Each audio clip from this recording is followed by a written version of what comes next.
सुरजदा, काल जो व्हिडिओ मी बघितला तुमचा गायरान जमिनीच्या निकालाबद्दल, जो आपल्या गावापुरता आहे का कोल्हापूर जिल्ह्यापुरता? नाही, आता जो गायरान जमिनीचा जो काय निकाल झाला, जो काय आदेश झालेला आहे की त्यामध्ये त्यांनी सांगितलेलं आहे की 6 महिन्यांच्या आत अतिक्रमणग्रस्त जे काही लोक आहेत त्यांना नोटिसा काढा, असा जो काय आदेश झालेला आहे तो फक्त आपल्या गावापुरता नाही आहे किंवा फक्त आपल्या गावासाठी नाही आहे. विशेष असं कुठलं गाव नाही आहे, कारण प्रत्येक गावात प्रत्येक जिल्ह्यात हे गायरान जमिनी आहेत, तिथं प्रचंड मोठ्या प्रमाणात तिथं अतिक्रमण झालेलं आहे. त्यामुळं हा जो निकाल लागलेला आहे तो आपल्या गावापुरता किंवा आपल्या कोल्हापूर जिल्ह्यापुरता आहे असं काही नाही. हा जो निकाल आहे तो संपूर्ण राज्यासाठी आहे. हा जो काही निकाल झाला तो संपूर्ण राज्यासाठी निकाल झालेला आहे. असं काय आपल्या गावासाठी झालेला आहे किंवा आपल्या गावापुरताच मर्यादित आहे असं काही यामध्ये नाही आहे. मग आता पुढे काय आता होणार आहे? आता पुढं आपण आता फक्त वाट बघत बसायची आहे की 6 महिन्याच्या आत त्याचा आदेश झालेला आहे. 6 महिन्याच्या आत जिल्हाधिकाऱ्यांनी त्या अतिक्रमणग्रस्त लोकांना नोटिसा काढायच्या आहे, त्यांची बाजू ऐकून घ्यायची आहे. मग आता जर समजा तुम्हाला जर आता नोटीस एखादी जर आली तर तुमचे जवळचे कोण वकील असतील त्यांना तुम्ही भेटून त्यांच्याकडून ते म्हणणं बनवून ते म्हणणं जे काय आहे ते जिल्हाधिकाऱ्यांना तुम्ही ते सादर करायचं आहे. त्यानंतर जिल्हाधिकारी किंवा काय प्रोसेस काय होईल अतिक्रमणाबाबत, मग ते अतिक्रमण ठेवायचं की अतिक्रमण निष्कासित करायचं म्हणजे काढायचं, त्यासाठी निकष कोणते लावायचे ठेवत असताना किंवा काढत असताना हे स्वतः जिल्हाधिकारी त्यावेळेला ठरवतील किंवा त्यांनी नेमून दिलेले जे काही खाली अधिकारी असतील हे ठरवतील असं मला वाटतंय.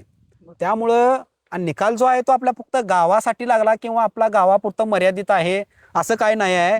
जो काही निकाल लागलेला आहे तो संपूर्ण महाराष्ट्रासाठी लागू आहे, कारण महाराष्ट्र तसंच इतर राज्यात देखील गायरान जमिनी आहेत, म्हणजे तिथं देखील सरकारी जमिनी आहेत. त्या जमिनीवरती प्रचंड मोठ्या प्रमाणात अतिक्रमण झालेलं आहे. तर याचा एक निकाल 2011 साली सुप्रीम कोर्टात झालेला आहे, जसपाल सिंग विरुद्ध पंजाब राज्य. तसाच त्याच निकालाच्या जोरावर मुंबई हायकोर्टमध्ये एक निकाल लागला, तो देखील असाच आहे की जी काही गायरान जमीन आहे त्या गायरान जमिनीवर जे काही अतिक्रमण आहे ते अतिक्रमण तुम्ही तात्काळ काढून घ्यायचं आहे.